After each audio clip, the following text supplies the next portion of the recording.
धरती से चांद की दूरी लगभग 3,84,400 किलोमीटर है। पृथ्वी से चांद तक पहुंचने में सबसे कम समय 4 दिन अमेरिका को लगा है। वहीं अगर हम चंद्रयान के रास्ते से चांद पर जाते हैं तो लगभग 40 दिन का समय लगेगा। अगर ये मानकर चले कि हम अमेरिकी स्पेसक्राफ्ट में बैठकर चांद पर जा रहे हैं तो हमें वहां पहुंचने में 4 दिन का समय लगेगा।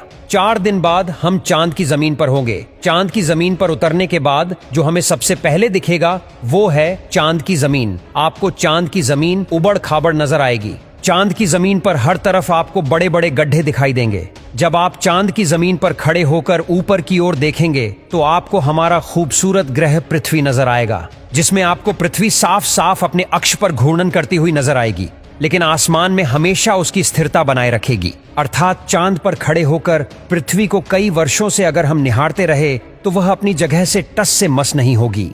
चांद का गुरुत्वाकर्षण पृथ्वी के मुकाबले 6 गुना कम है, यानी चांद की जमीन पर जाने के बाद हमारा वजन 6 गुना कम हो जाएगा। यदि पृथ्वी पर आपका वजन 60 किलो है तो चांद की सरफेस पर आपका वजन केवल 10 किलो ही रह जाएगा। यानी चांद की जमीन पर उतरने के बाद आप अपने आप को काफी हल्का महसूस कर रहे होंगे। आप इधर उधर आसानी से उछल पाएंगे।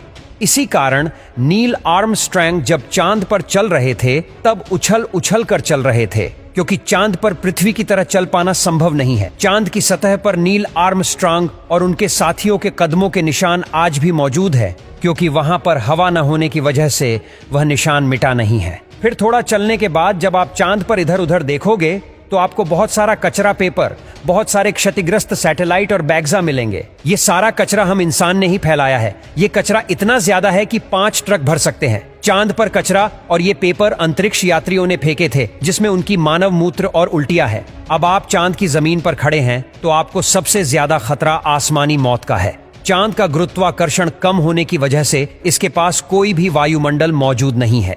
वायुमंडल की नामौजूदगी के कारण वहां पर रहने वालों के लिए उल्का पिंड से मरने का खतरा लगातार बना रहता है। यानी आप चांद पर खड़े हैं और पता नहीं कब एक बड़ा पत्थर आसमान से गिरकर आएगा और आपकी मौत वहीं पर हो जाएगी। यही वजह है कि पृथ्वी से देखने पर जो चांद पर काले धब्बे दिखाई देते हैं, असल में वे धब्बे नहीं, गड्ढे हैं, जहां पर सूर्य की रोशनी नहीं पहुंच पाने की वजह से वो धब्बे नजर आते हैं। सूर्य के बाद आसमान में सबसे ज्यादा चमकने वाली अगर कोई चीज है तो वो है चंद्रमा। जब हम पृथ्वी से आसमान की तरफ देखते हैं तो हमें नीला दिखाई देता है, लेकिन जब चांद से आसमान की तरफ देखेंगे तो हमें नीला नहीं बल्कि काला दिखाई देगा। यानी आप जब भी ऊपर आसमान की तरफ देखेंगे तो आपको लगेगा कि आप काले आसमान की दुनिया में आ गए हैं। अब चांद पर खड़े होकर आप बहुत बोरिंग फील कर रहे हैं और हम मजाक नहीं कर रहे।